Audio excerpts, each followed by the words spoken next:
Good morning. I only have a few minutes this morning. I've been working on this application, and I've really been thinking about some things that I think are really important to y'all and to this little corner of the internet. And so we picked up this book just because I think it's something that just keeps coming up. And I've read it before, but I just wanted to read again one more time just because it's coming up and the things that I'm writing.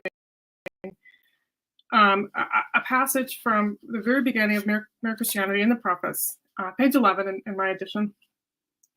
I hope no reader will suppose that mere Christianity is here put forward as an alternative to the creeds of the existing communions, as if a man could adopt it in preference to Congregationalism or Greek Orthodoxy or anything else. It is more like a hall out of which doors open into several rooms. If I can bring anyone into that hall, I shall have done what I attempted. But it is in the rooms, not in the hall, that there are fires and chairs and meals. The hall is a place to wait in, a place from which to try the various doors, not a place to live in. For that purpose, the worst of the rooms, whichever that may be, is, I think, preferable. Reminds me of like going home for the holidays and like, which room are you going to get stuck in, right? It is true that some people may find they have to wait in the hall for a considerable time, while others feel certain almost at once which door they must knock at. I do not know why there is this difference, but I am sure God keeps no one waiting unless he sees that it is good for him to wait. When you do get into your room, you will find that the long wait has done you some kind of good, which you would not have had otherwise. But you must regard it as waiting, not as camping. You must keep on praying for light, and of course, even in the hall, you must begin trying to obey the rules which are common to the whole house. And above all, you must be asking which door is the true one, not which pleases you best by its paint and paneling. In plain language, the question should never be, do I like that kind of service, but are these doctrines true? Is holiness here? Does my conscience move me towards this? Is my reluctance to knock at this door due to my pride, or my mere taste, or my personal dislike of this particular doorkeeper? So this goes on. Yeah, little C.S. Lewis for us. Randos United has his own little channel where he's shoulder surfing. I don't know. Very cool, very cool.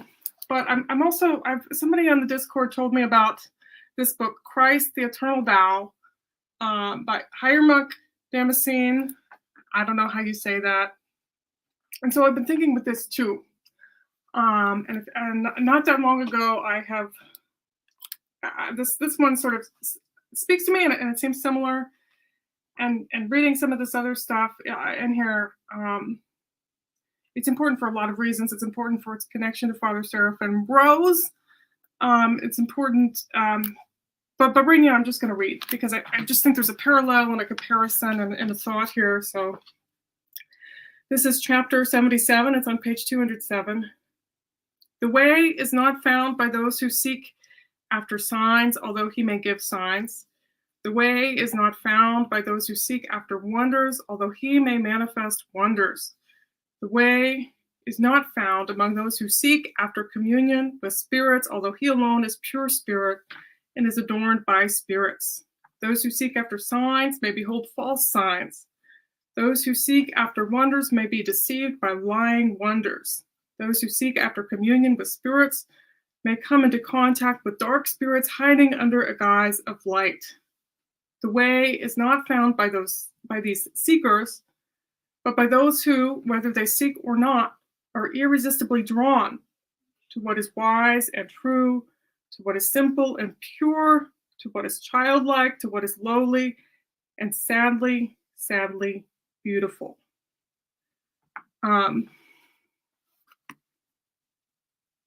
Tao is a... Yes.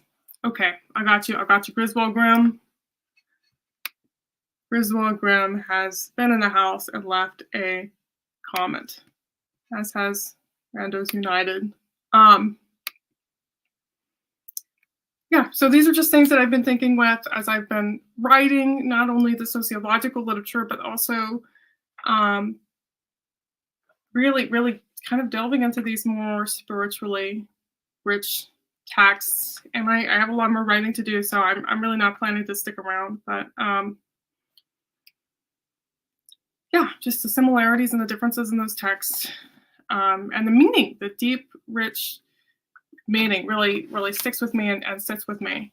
And so I'm not just, reading the sociology texts. I'm also sort of reading these spiritual texts and delving into that side of things. So yeah, I really wasn't planning on sticking around too long, but I just wanted to share that with you. And so, yeah, y'all have a good Sunday.